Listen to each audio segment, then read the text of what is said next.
The throwing skill is the worst ranged skill, and to be honest, it sucks. Not because it's bad, but because you didn't know these secret tips on how to make it perfect. In this video I will teach you how exactly to make the most out of the skill and how to use it properly. And we're starting right now. The most important thing to know if you want to be a throwing weapons player is that you need an army using them. The best soldiers you can get are from the battalion troop tree. Almost all of their infantry have throwing weapons. Sturger is also good, but whatever you do, avoid the Imperial or Vandian units because, well, they don't like throwing weapons and don't use them. Not to mention Khuzaites, they don't have a single unit with them. Okay, now you have a good army. What's next? Tactics. Tactics is next. With infantry using throwing weapons, you have to command them whenever it's possible. Here is an example, infantry versus infantry, and for this we are going to use battalion wildlings against Imperial legionnaires. Build your infantry in a loose formation and instruct them to hold fire. When the enemy is getting closer, then when the enemy is getting way too close,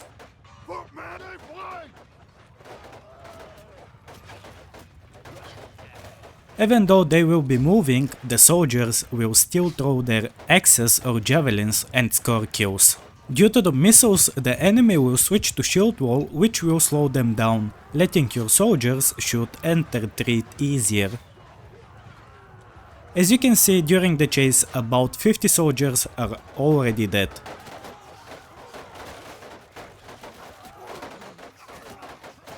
When at the border of the battlefield, switch to line or shield wall and attack. In this case it is a line. I make sure to have a longer line so my soldiers can encircle the outnumbered enemy infantry soldiers and then the fight turns into a slaughter. Not after long, the enemy will start retreating. Using this tactic on a hill is even better.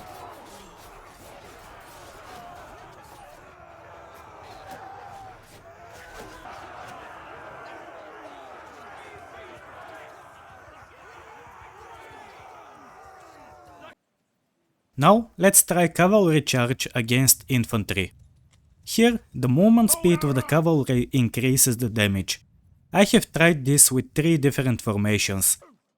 Doing this with the shield wall formation proved that you will lose the least soldiers, but most of them won't be able to fire, which will result in slow battles. Doing this with the line formation proved that every soldier was able to shoot at the start.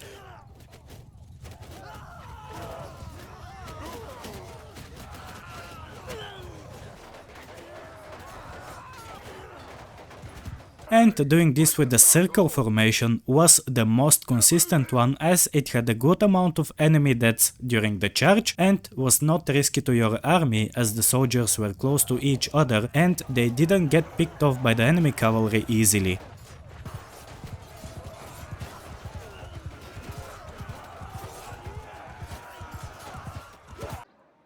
Once you have mastered these things, you will have to think about the weapons you use. The game offers 2 main throwing weapons, axes and javelins. Which one is better? Well, you may have noticed that in the testing of the tactics in the last clips I was using only javelins. That is because the axes are just not really good. Here is the damage comparison between axe and javelin in 2 different fights with throwing level 250. As you can see, the javelins deal about twice as more damage. I tried it on low armor troops too and the results were the same.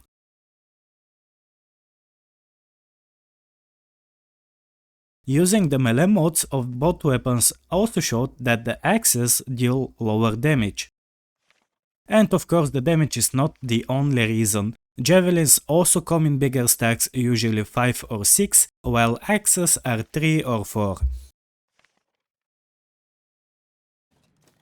One more thing at which javelins are better, they break shields easier. It takes you 3 to 4 hits to break a shield with these javelins, while axes take you 5 to 6. In this case, even 6 were not enough, but a single hit from the melee weapon suggested that the shield was very low on health. Maybe the only pro side of axes is that they are easier to handle, resulting in faster drawing, throwing and swinging speed. The throwing skill tree has some very useful perks that can increase your and your army's throwing efficiency. There are many good ones, but I will give you the most important perks: the bonus damage versus shields and horses, the bonus ammunition, movement speed bonus, headshot bonus and the shield penetration.